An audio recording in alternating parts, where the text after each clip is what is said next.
ഇപ്പോൾ DSMC മീഡിയയുടെ ഒപ്പം ആയിരിക്കുന്നത് ഡിസ്ട്രിക്ട് കളക്ടറും സബ് കളക്ടറും ഒക്കെയാണ്. നമുക്കറിയാം അവിടെ നിന്ന് കുറേയേറെ ഡിപ്പാർട്ട്മെന്റ്സ് ഇവിടെ വർക്ക് ചെയ്യുന്നുണ്ട്. സാറും ആദ്യമായിട്ടാണ് ഇവിടേക്ക് വരുന്നത്. ഇത് 130ാമത് മാരാമൺ കൺവെൻഷനാണ്. അപ്പോൾ സാറ് കേട്ടറിഞ്ഞതുകൊണ്ട് ഇപ്പം കണ്ടറിഞ്ഞതുകൊണ്ട് നമ്മൾ പ്രവർത്തിക്കുന്നുമുണ്ട്. അപ്പോൾ ആ കാര്യങ്ങളൊക്കെ ഒന്ന് ഷെയർ ചെയ്യും. മാരാമൺ കൺവെൻഷനായിട്ട് ബന്ധപ്പെട്ടിട്ട് ഇതിൻ്റെ ഒരു റിവ്യൂ മീറ്റിംഗ് നമ്മൾ വളരെ നേരത്തെ തന്നെ സ്റ്റാർട്ട് ചെയ്തിട്ടുണ്ടായിരുന്നു. അപ്പോൾ അതിനകത്ത് ഓൾറെഡി കളക്ടറേറ്റിൽ തന്നെ ഒരു മീറ്റിംഗ് കണ്ടക്ട് ചെയ്തു. പിന്നെ അതിനുശേഷം നമ്മൾ മിനിസ്റ്ററുടെ തന്നെ ഒരു ലീഡർഷിപ്പിലൂടെ ഒരു മീറ്റിംഗ് കണ്ടക്ട് ചെയ്തിട്ടുണ്ടായിരുന്നു.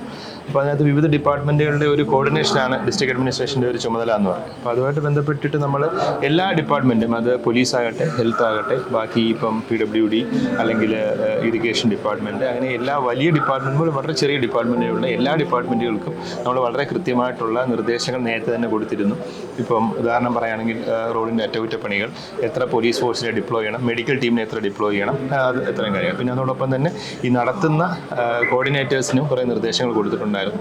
അപ്പം ആ ഒരു സഹകരണത്തോടുകൂടി പോയതുകൊണ്ട് തന്നെ ക്രൗഡ് മാനേജ്മെൻറ്റ് നമുക്ക് വളരെ ഈസി ആയിട്ട് ചെയ്യാൻ പറ്റുന്നുണ്ട്. ഇത്രയും ആളുകൾ വന്നു പോകുന്നതുകൊണ്ട് തന്നെ അവരുടെ ഒരു സുരക്ഷിതത്വം നമ്മൾ എൻഷുർ ചെയ്യുക എന്നുള്ളത് വളരെ ഒരു ആവശ്യമുള്ളൊരു കാര്യമാണ്. അപ്പോൾ ആ ഒരു അതിനെ മുൻനിർത്തി തന്നെയാണ് നമ്മൾ ഒരുക്കങ്ങൾ പൂർത്തിയാക്കിയിരുന്നത്. ഇപ്പം നിങ്ങൾക്ക് കാണാം, തീർച്ചയായിട്ടും വളരെ സ്മൂത്തായിട്ട് തന്നെ ആൾക്കാർ പോകുന്നുണ്ട്.